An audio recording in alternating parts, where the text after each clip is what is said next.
오늘 말씀의 배경은 가나안 땅 분배를 모두 마치고 그 땅에 대한 하나님의 약속이 모두 맞춰진 시점에서 어떤 사건이 하나 발생이 되는데요. 여호수아 21장 45절 말씀을 함께 읽도록 하겠습니다. 시작. 여호와께서 이스라엘 지배하신 모든 선한 약속은 하나도 남김없이 다 이루어졌습니다. 아멘. 하나님께서 이스라엘 백성들에게 하신 약속 중에 젖과 꿀이 흐르는 가나안 땅을 이스라엘에게 주겠다라고 하셨던 약속은 이미 아브라함 때부터 주셨던 약속입니다. 창세기 17장 18절 말씀인데요. 내가 지금 나그네로 있는 이 가나안 땅, 가나안 온 땅을 내가 너와 내 자손에게 주어 영원한 소유물이 되게 하고 나는 그들의 하나님이 될 것이다. 그러니까 이 창세기부터 시작된 하나님의 약속이 한 690년을 흘러서 여호수아 21장까지 지나오면서 오늘 본문에서는 하나도 남김없이 그 선한 약속이 다 이루어졌다. 이제는 그 땅 가운데 하나님의 약속이 이루어지고 안식이 주어진 것을 오늘 말씀이 선포하고 있습니다. 그렇다면 그 안식의 땅에서 이스라엘 백성들이 해야 될 것은 무엇인가? 그 이스라엘 백성들의 반응이 오늘 이제 22장에 나타나고 있는데요. 이제 여호수아는 이미 요단 동편의 땅을 차지하고도 그 요단강을 건너서 함께 가나안 서편 땅을 정복하는 전쟁에 참여했던 두 지파 반, 르우벤, 갓, 므낫세 반지파에 대하여 격려하는 장면이 오늘 말씀의 시작입니다. 여호수아 22장 4절 말씀을 같이 한번 읽겠습니다. 시작. 이제 너희 하나님 여호와께서 약속하신 대로 너희 형제들에게 안식이 주셨으니 너희는 여호와의 종 모세가 요단강 건너편에서 너희에게 준 너희의 소유지에 있는 너희 장막으로 돌아가도 좋다. 요단 동편에 이미 땅을 분배받은 이 두 지파 반, 이들은 여호수아의 축복과 격려 속에서 이제 모든 전쟁을 마치고 고향으로 돌아갈 수 있게 되었습니다. 여호수아는 그들을 떠나보내면서 두 가지 당부를 합니다. 한 가지는 영적인 축복인데요. 여호와의 명령과 율법에 순종할 것을, 그리고 그분만을 경외하고 그분만을 섬길 것을 축복하며 보내줍니다. 그리고 또 육적인 축복을 하게 되는데요. 그 전리품으로 얻었던 가축과 금과 은과 청동, 철, 옷가지 등을 모두 챙겨주면서 그들을 축복하는 장면이 나옵니다. 그러니까 이제 이스라엘 백성들은 가나안 땅을 완전히 차지하고 이제 이 두 지파 반도 자기 고향으로 돌아가게 되면은 모든 하나님이 주시는 약속의 선포와 성취가 이루어지므로 안식을 누리게 되는 것이죠. 그래서 오늘 21장에 보면은 44절에 그들에게 주어진 안식을 이렇게 선포합니다. 함께 읽겠습니다. 시작. 또 여호와께서는 그 조상들에게 맹세하신 대로 그들의 사방에 안식을 주셨습니다. 하나님은 어떤 분인가? 하나님은 그 백성에게 땅을 주실 뿐만 아니라 안식을 주기를 원하시는 분입니다. 하나님께서 여러분들을 예배하게 하시는 이유, 그리고 여러분들을 구원하시고 영원한 생명을 주시는 이유는 하나님 나라에 안식을 주시기 위함입니다. 그렇기 때문에 우리는 그것을 누려야 되고 또 그 하나님의 나라를 날마다 소망하며 예배하고 있는 것이죠. 그런데 이 우리가 안식을 누리는 것에 대하여 방해하는 공격이 있다는 것을 기억하십시오. 이스라엘 백성들이 이제 가나안 땅의 안식을 누려야 될 시점에서 그 안식을 방해하는 공격이 갑자기 오늘 11절에 등장하게 되는데요. 11절과 12절 말씀을 같이 한번 읽겠습니다. 시작. 이스라엘 자손들은 보라, 르우벤 자손과 갓 자손과 므낫세 반 지파가 가나안 땅 요단강 경계의 이스라엘 자손들의 길목에다 제단을 쌓았다는 소식을 들었습니다. 이스라엘 자손들은 이 말을 듣고 온 회중이 그들과 싸우려고 실로에 집결했습니다. 안식을 누리던 가나안 땅에 갑자기 이 전운이 맴돌고 있습니다. 그 이유는 요단강 서편에 있던 이스라엘 지파들이 어떤 소식을 들었는데 여호수아의 축복을 받고 요단 동편으로 돌아가던 르우벤, 갓, 므낫세 반지파가 가나안 땅 요단강 경계에 큰 제단을 쌓았다는 소식을 들었기 때문입니다. 그 당시에 제단은 실로에 있었습니다. 그래서 이 요단 서편의 실로에서만 하나님을 예배하고 제사를 드리도록 하는 것이 율법의 규정이었는데, 갑자기 다른 곳에서 요단 동편에 같은 제단이 세워졌다는 소식을 들었던 이 모든 이 9개 지파들은 분노에 휩싸이게 된 것이죠. 왜냐하면 이 실로에 있는 하나님께서 명령하신 그 장막에서만 예배를 드려야 되는데, 다른 곳을 세우니까 이것은 이 실로의 제단을 무시하는 처사이고, 또 요단 서편에 머물고 있었던 이 9개의 지파를 에 대한 도전이 되는 것이고, 하나님의 율법에 거역하는 행위가 되는 것이었습니다. 그러니까 요단강을 중심으로 해서 양 지파 간에 엄청난 오해의 불길이 지금 솟아오르고 있는 것을 오늘 본문이 증거하고 있습니다. 요단 서쪽 지파의 오해가 요단 동편 지파에게 이렇게 전해지게 되는데요.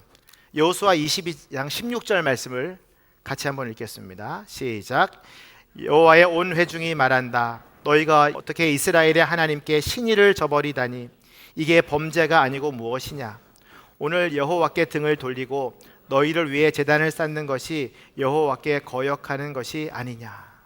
신의를 저버린 일, 그리고 여호와께 등을 돌리고 그 제단을 쌓는 것은 여호와께 거역하는 것이다.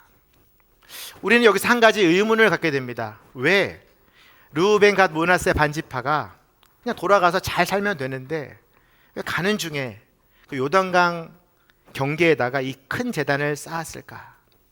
그 일은 분명히 동족 간의 오해의 불씨를 일으킬 수 있는 일이었고, 그것을 해야 한다면 나머지 9지파와 사전에 상의를 하고 논의를 했어야 되는데, 그들은 자신들의 결정대로 제단을 쌓았던 것입니다. 그러니까 요단의 서편에서 그것을 바라본 지파들은 이건 너무나 말도 안 되는 반역행위고 또 신의를 저버린 행위임을 말하고 있는 것이죠. 분명히 하나님은 그 약속을 다 성취하시고 그 땅 가운데 안식을 허락해 주시는데 왜 이런 오해들이 발생하게 될까? 그리고 전운이 감도는 이 실로에 모든 지파들이 모여서 이 전쟁을 결정하게 되었을까? 저는 여기서 한 가지 교훈을 깨닫습니다. 이 땅에서는 아무리 하나님의 약속이 성취가 되고 하나님의 안식을 주셔도 우리 인간들은 그것을 제대로 누리지 못하는구나. 그것을 방해하는 영적인 세력들이 있구나. 그리고 우리 안에는 이 안식에 대한 또 두려움이 있구나라는 생각을 해보았습니다. 사탄은 어떠한 존재입니까? 이스라엘 백성들, 하나님의 백성들이 안식을 누리는 것을, 그들이 평안을 누리는 것을 참지 못하는 존재입니다. 어떻게든 오해나 갈등을 일으켜서 그들이 하나님으로부터 등지게 만들기를 원하는 것이 이 사탄의 영이죠. 분열의 영이고 오해의 영이고 갈등의 영인 것입니다. 그래서 사탄은 르우벤과 또 갓과 므낫세 반지파가 세운 이 제단을 통하여서 이스라엘 전체의 오해와 갈등, 배신과 반역의 행위들로 서로를 분열하게 만드는 일을 하고 있었던 것입니다. 사탄의 유혹에 넘어가게 되면 우리도 동일한 두려움과 또 전쟁을 겪어야만 합니다. 여러분들 마음 가운데에 세상이 주는 수많은 전쟁들이 있죠. 취업에 대하여, 또 결혼에 대하여, 또 자녀를 양육하는 일에 대하여, 또 이번 주 진행되는 수능 때문에 전쟁을 겪는 그런 수험생들이 있을 것입니다. 그 사탄은 그 틈을 타서 우리로 하여금 하나님을 오해하게 만듭니다. 그리고 분열하게 만들고 하나님의 약속의 성취를 무산시키는, 그래서 하나님이 주시는 안식을 누리지 못하게 하는 결과를 낳게 되는 거죠. 어떻게 우리가 그 사탄의 유혹을 이길 수 있을까? 베드로전서 5장 8절은 이렇게 우리에게 권면하고 있습니다. 함께 읽죠. 시작. 정신을 차리고 깨어 있으십시오. 여러분의 원수 마귀는 우는 사자처럼 두루 다니며 삼킬 사람을 찾고 있습니다. 정신을 차리고 깨어 있으십시오. 우리가 이 오해를 일으키는 사탄의 영에 패배하지 않으려면 우리는 늘 성령 충만을 위해서 깨어 있고 기도하고 말씀 가운데 하나님이 주시는 뜻을 분별해야 될 것입니다. 요단 서편의 지파들이 이 오해한 것은 당연한 결과라고 생각이 되지만 그 뒤에는 이 오해를 일으키는 사탄의 공격이 그들로 하여금 전쟁을 결단하게 한 것입니다. 그들 가운데 두려움을 만드는 것이죠. 그 동편에서 많은 사람들이 예배를 하게 되면 우리 실로에서 드리는 이 예배는 다 무시될 것이 아닌가. 그렇다면 우리 9지파는 다 하나님께 진노의 또 재앙을 받게 되진 않을까. 이 두려움이 든 거예요. 그러니까 빨리 제단을 무너뜨리고 아예 그 제단을 일으킨 이 두 지파 반을 전부 다 공격해서 그들의 의지를 끊어야겠다는 생각을 하게 되는 거죠.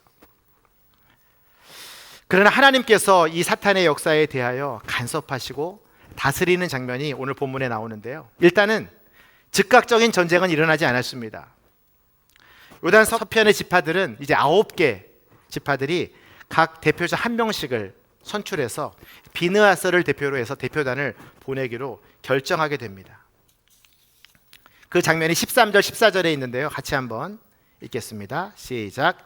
이스라엘 자손들은 제사장 엘르아살의 아들 비느하스를 길르앗 땅의 르브엔 자손과 갓 자손과 므낫세 반지파에게 보냈습니다. 그들은 또 이스라엘 각 지파에서 대표자 한 명씩 10명도 함께 보냈습니다. 그들은 각각 수천의 이스라엘 자손 가운데 각 지파를 대표하는 지도자들이었습니다. 하나님께서 그들에게 지혜를 주셔서 그 제단에 대한 진상을 조사할 수 있는 특별한 임무를 각 지파의 대표단들에게 10여 명의 대표단을 보내게 되게 되는 거죠. 이들이 어깨가 얼마나 무거웠을까요? 이들이 어떻게 결정하느냐에 따라서 전쟁이 일어날 수도 있고 그 동족이 함께 싸울 수밖에 없는 아주 무시무시한 결과가 나타날 수도 있기 때문에 이들 가운데 필요한 것은 하나님이 주시는 마음이었을 것입니다. 오해가 풀릴 때까지 자신들의 감정을 조절할 수 있는 능력이 필요했던 것이죠. 그것은 바로 인내입니다. 하나님의 마음으로 끝까지 이 협상을 잘 마무리 지어서 평화 가운데 돌아가고자 했던 그들의 마음, 그것이 오늘 이제 그들의 설득 가운데 나타나게 되는데요. 그들은 먼저 자신들의 생각을 전합니다. 17절 18절 말씀 같이 한번 읽죠. 시작. 여호와의 회중에게 재앙을 불러왔고 이날 이때까지도 우리가 정결해지지 못한 부올의 죄가 우리에게 작아서 너희가 지금 여호와께 등을 돌리는 것이냐. 너희가 오늘 여호와를 거역하는 것이라면 그분이 내일 이스라엘 온 회중에게 진노하실 것이다. 그들은 먼저 이 바알보올의 사건을 꺼냅니다. 이것은 이스라엘 백성들이 시딤에서 모압 여인의 유혹에 빠져가지고 바알신을 숭배하고 모압 여인과 음행함으로 2만 4천 명이 죽는 큰 교훈을 삼았던 사건을 꺼냅니다. 너희들이 지금 이 제단에서 제사하게 되면 2만 4천 명이 아니라 너희 전체가 다 죽을 수도 있다. 그러니 빨리 그 제단을 무너뜨리든지 없애든지 해야 되지 않겠느냐. 그리고 겁을 주는 거죠. 과거에 하나님의 재앙을 꺼내서 그들 가운데 아주 강경하게 자신의 마음을 전합니다. 그리고 나서 두 번째 제안을 하게 되는데요. 이제는 회유책을 쓰게 됩니다. 19절 말씀인데요. 제가 읽겠습니다. 만약 너희 소유지가 깨끗하지 않다면 여호와의 성막이 있는 여호와께서 소유하신 땅으로 건너와 우리와 땅을 나눠 쓰자. 다만 우리의 하나님 여호와의 제단 외에 다른 것을 스스로 쌓아 여호와를 거역하거나 우리를 거역하는 일은 없어야 한다. 비느하스와 그 일행들은 또 회유책을 쓰게 됩니다. 너희들이 지금 머물고 있는 땅이 거룩하지 않기 때문에 이 제단을 쌓았다면 이것을 다 무너뜨리고 다시 돌아와서 우리와 함께 땅을 나눠서 쓰자. 큰 결단이죠. 이미 가나안 땅 분배가 다 끝났는데 이 두 지파 반을 자기들이 다 수용해서 같이 살자라는 말을 하고 있는 것입니다. 저는 이 장면을 보면서 이 비느하스와 이 9개의 지파의 마음 가운데에 하나님의 긍휼과 사랑이 작동되고 있다는 것을 깨닫게 되었습니다. 그리고 나서 그들이 다시 함께 하나님을 예배할 수 있는 길로 안내하고 있는 것이죠. 그리고 나서 세 번째 이야기를 하는데 그것은 이제 20절에서 아간의 집안에 임한 저주를 또 예로 듭니다. 너희들이 이렇게 계속해서 그 제단을 세우고 제사를 지낸다면 너희들은 아간의 집안이 멸망한 것처럼 너희 전체가 하나님의 진노에 또 형벌에 받게 될 것이다 라고 설득하고 있습니다. 세 가지 설득을 가지고 이들과 협상을 하고 있는 것이죠.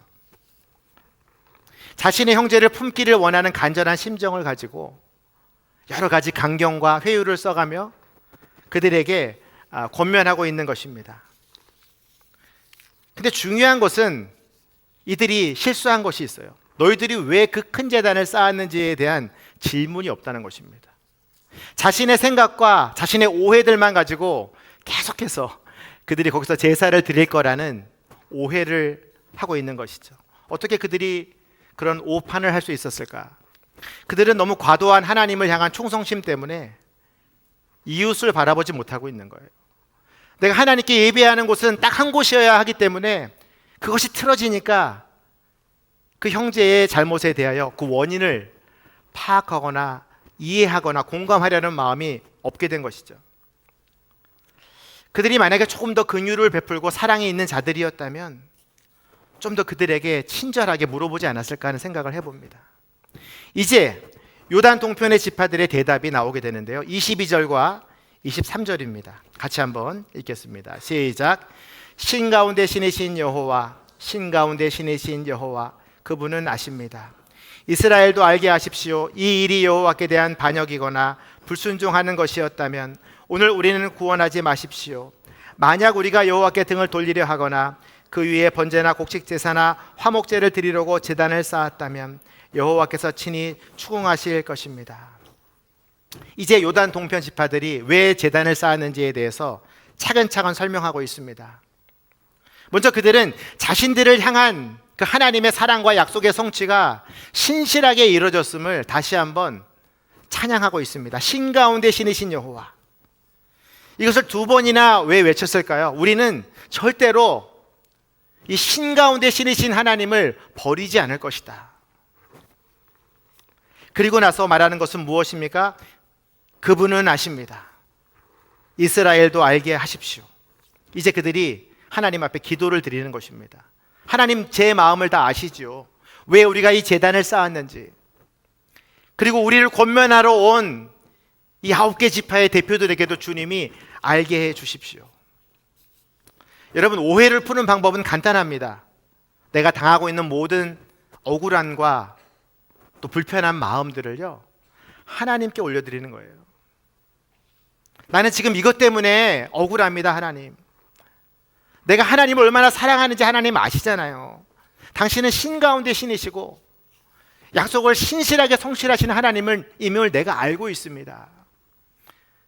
내 마음을 저들도 좀 알게 해 주십시오. 이 진실한 기도가 그들의 마음을 서서히 그들 편으로 바꾸고 있는 것을 우리가 이제 알게 됩니다.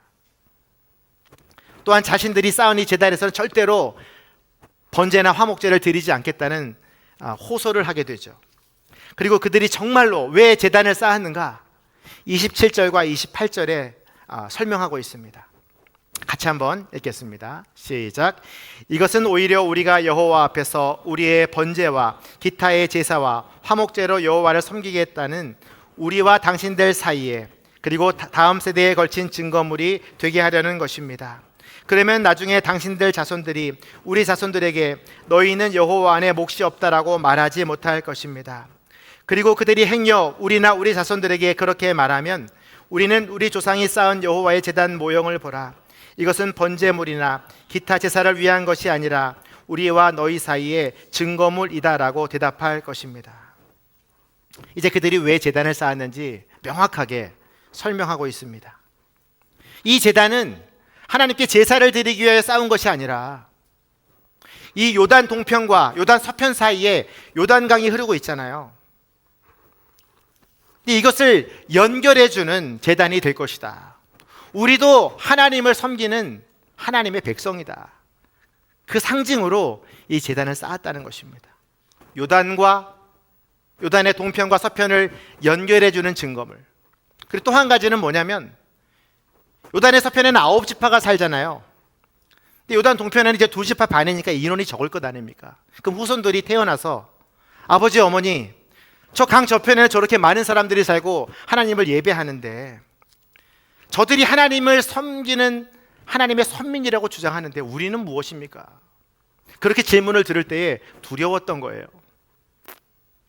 그래서 우리 후손들에게 아니다, 우리도 하나님의 선민이고 하나님을 예배하고 제사 드릴 수 있는 하나님의 백성이다. 그 증거물로 이 제단을 쌓았다는 것입니다. 그들 안에 떨어져 있는 것에 대한 분리에 대한 두려움이 있었던 거예요. 우리 서울도 보면은 강북과 강남으로 나눠지잖아요. 근데 강북 사람들과 강남 사람들이 떨어져 있기 때문에 약간 문화가 다릅니다. 생각도 다르고. 그러니까 이런 것처럼 이 강을 두고는 뭔가 이상하게 사람들이 분리되고 또 뭔가 좀 문화가 달라지는 두려움이 있어요. 그 얘기를 지금 하고 있는 겁니다. 우리 후손들이 너희가 받을 하나님의 몫이 없다고 말하면 어떻게 할 것인가? 너희도 정말 하나님의 선민이고 하나님의 약속을 받을 기업임을 어떻게 증명할 것인가 물어보면 이 제단을 보여주고 싶었던 것입니다. 그들 안에 분리에 대한 두려움이 있었던 것 같습니다. 이 이야기를 들은 이제 요단 서편의 지도자들은 완전히 자신들의 생각이 잘못되었다는 것을 깨닫게 되었습니다. 아, 저들의 두려움이 이 제단을 쌓게 했구나. 우리가 저들을 더 품어주고 안아줘야 되겠구나. 그들의 오해가 이들의 아주 참을성 있는 대화를 통해서 해결되는 장면이 오늘 본문에 나타나고 있는 것이죠. 오해를 넘어 다시 한번 이 12지파가 하나 되는 장면이 연출되고 있는 것입니다. 그래서 오늘 제목이 오해를 넘어 승리를 누려라. 여러분에게 주어지는 승리와 안식을 방해하는 악한 영들이 있다면 하나님께서는 그 악한 영들을 물리치고 우리 안에 있는 모든 분열과 어둠의 영을 몰아내시는 분이시죠. 그리고 다시 한번 연합하여 승리를 누리게 하시는 하나님. 그래서 더 완전한 안식과 완전한 연합을 이루게 하시는 하나님. 오늘 그 본문이 33절과 34절에 나와 있습니다. 함께 읽겠습니다. 시작. 이스라엘 자손들은 그 말을 듣고 기뻐하며 하나님을 찬양했습니다. 이스라엘 자손은 르우벤 자손과 갓 자손에게로 올라가 그들과 싸워 그들이 살고 있는 땅을 치자는 말을 하지 않았습니다. 르우벤 자손들과 갓 자손들은 그 제산을 엣이라고 불렀습니다. 이것은 여호와께서 하나님이심에 대한 우리 사이의 증거물이 될 것이다 라고 하는 뜻에서였습니다. 여기 보면은 그들이 그 말을 듣고 기뻐했다라는 표현이 있습니다. 그리고 그들이 하고자 했던 전쟁을 멈췄다라는 말이 있죠. 그리고 그들이 서로에게 증거가 되는 그 증거물을 엣이라고 불렀다라고 되어 있습니다. 저는 이 장면을 보면서 함께 기뻐하는 기쁨에 대한 묵상이 되었고, 오해가 멈추고 전쟁이 멈췄잖아요. 평안이 다시 임한 거예요. 그리고 그 가나안 땅에 그 사람들에 대한 하나님과 그 백성들 간의 증거물이 생겼잖아요.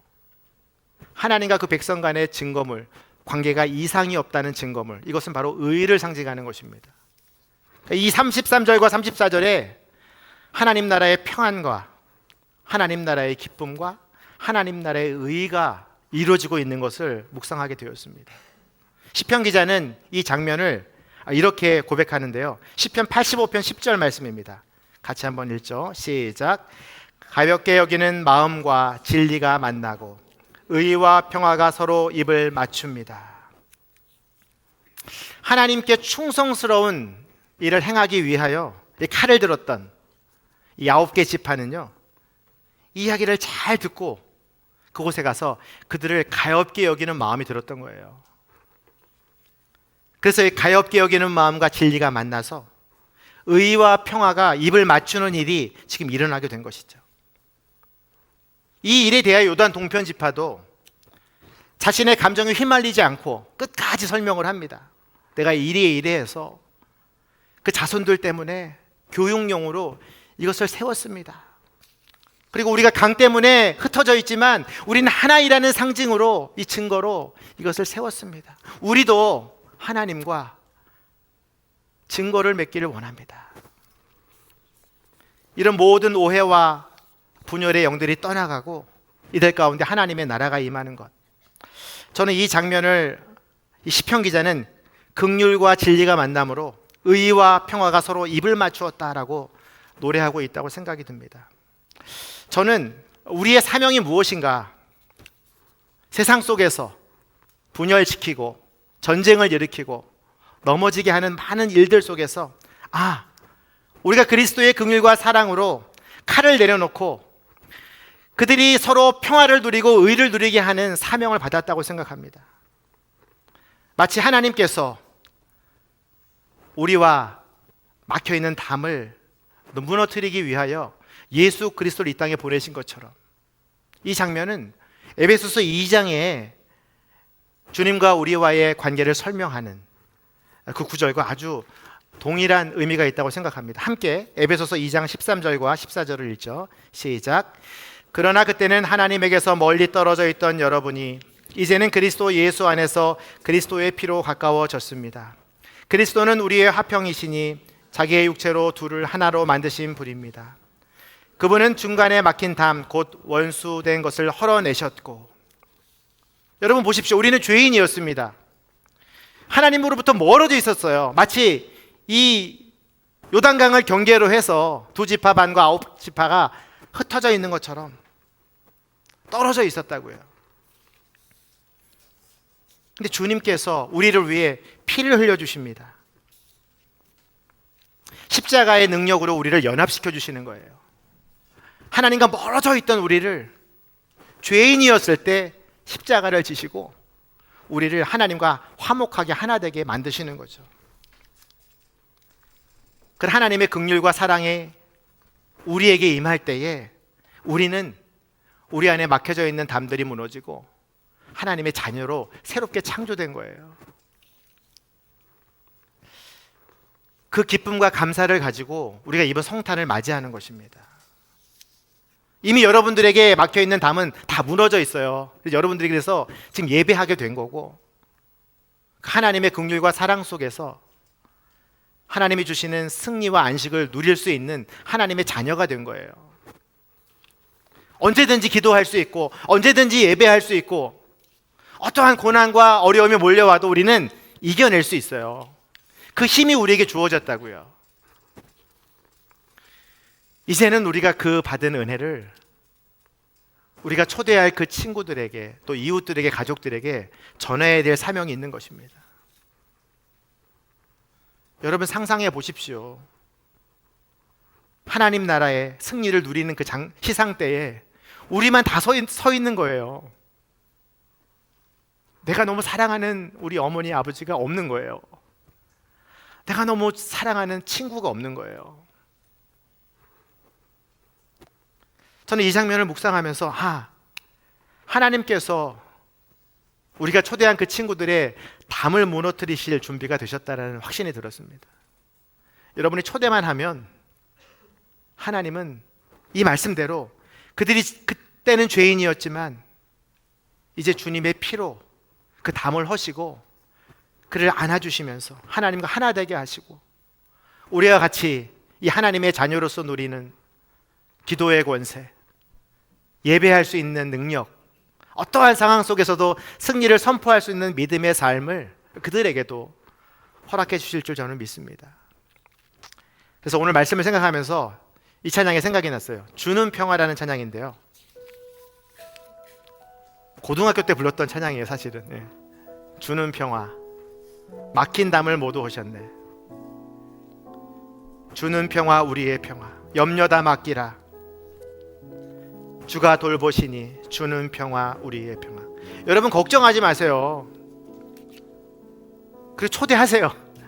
데리고 나오세요. 그러면 주님이 다 그 담을 허물어 주세요. 그 약속을 생각하면서 함께 찬양하겠습니다.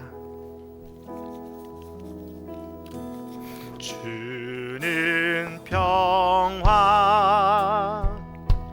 막힌 담을 모두 허셨네.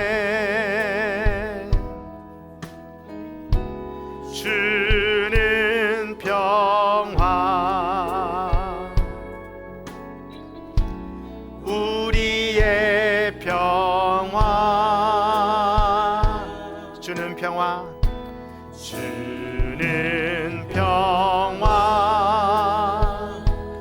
맡긴 담을 모두 허셨네 주는 평화 우리의 평화 염려 다 맡기라 염려 다 맡기라 주가 돌보시니 주는 평화 우리의 평화 염려 다 맡기라 염려